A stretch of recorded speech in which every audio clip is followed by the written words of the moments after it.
Nissa Revane? Oh, just call me Nissa. Right. Thank you so much for stopping by my office. I wanted to talk to you about the direction that your story is taking. Ah, yes, for Zendikar.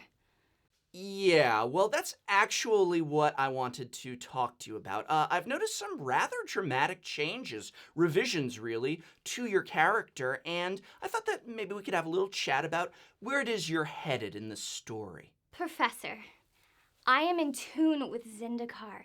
I hear the lands. I speak with the trees. I whisper to the mountains. Zendikar's spirit flows through me. Well, it's just that originally you were a heroic character with a crippling flaw. You were racist, well, xenophobic, really, and... Well, racism is bad. Yeah, but if I could just finish, yes, racism is bad, but it was a critical flaw of your character. So critical that you set the Eldrazi free because you didn't care if other worlds were destroyed, just so long as Zendikar, specifically the elves of Zendikar, were safe. I know, right? Everyone hated me, but now I've fixed all of that. Well, I wouldn't say you fixed all that. You certainly erased it all. But I wouldn't say that people don't hate you. They just maybe hate you in a new way. But I'm a protagonist. You can't have a racist protagonist. And we don't. We don't anymore. We now have a mild hippie elf.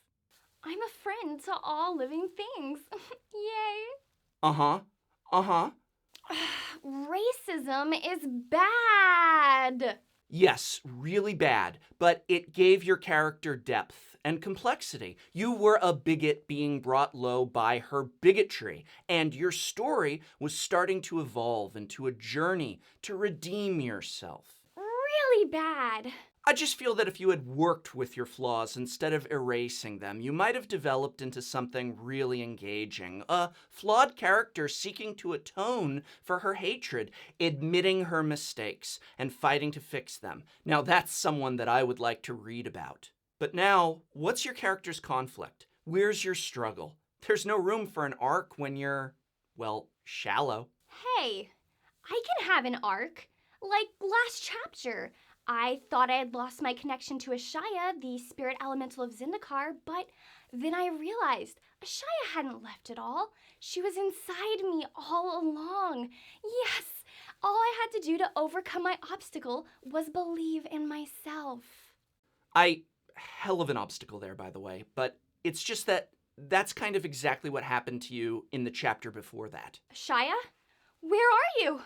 Oh no! And the chapter before that. Ashaya, I found her. She was within me you all along.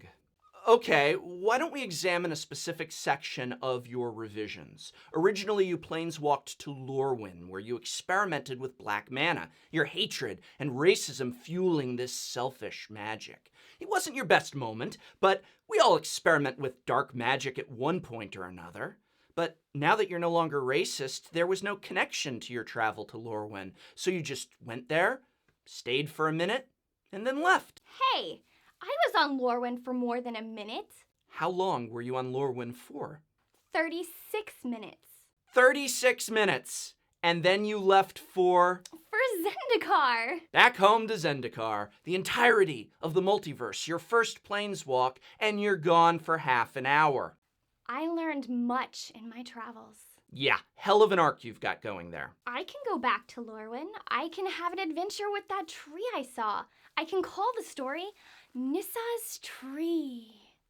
Well, it sounds exciting, especially if we get to hear more from the tree and less from you. Ashaya! Oh, God. I've lost my connection with Ashaya. I no longer believe in myself. The Academy gets Freyleys, and I get Nissa Revane. Revane, huh? Real subtle choice for a last name. Was nature taken?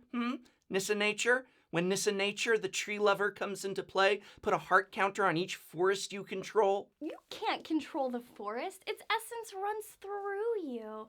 All right. Ashaya, I thought I'd lost you. This is what I'm talking about when it comes to the spirits. They're these wonderful and strong elementals that they live with you, they breathe with you, they speak with you. All right. Hello, everyone, and welcome back to the Lore Corner, or whatever you want to call it, where we talk about lore. And last week we left off talking about Zendikar and how the Titans decided to test the waters, or, well, bars of the Hedron prison. It starts out with like a bigger macro decision of like, what kind of deck am I gonna play? Maybe if your local store metagame is really heavy on Dark Jeskai, for instance, well then maybe you'll be like, oh, I'm gonna play Esper Control because that has a good matchup, or I'm going to play Green-Red Eldrazi because depending on how they sideboard, that has a good matchup. Which is also, so that's like the macro decision, and then there is a smaller decision of it also influences what are you going to sideboard.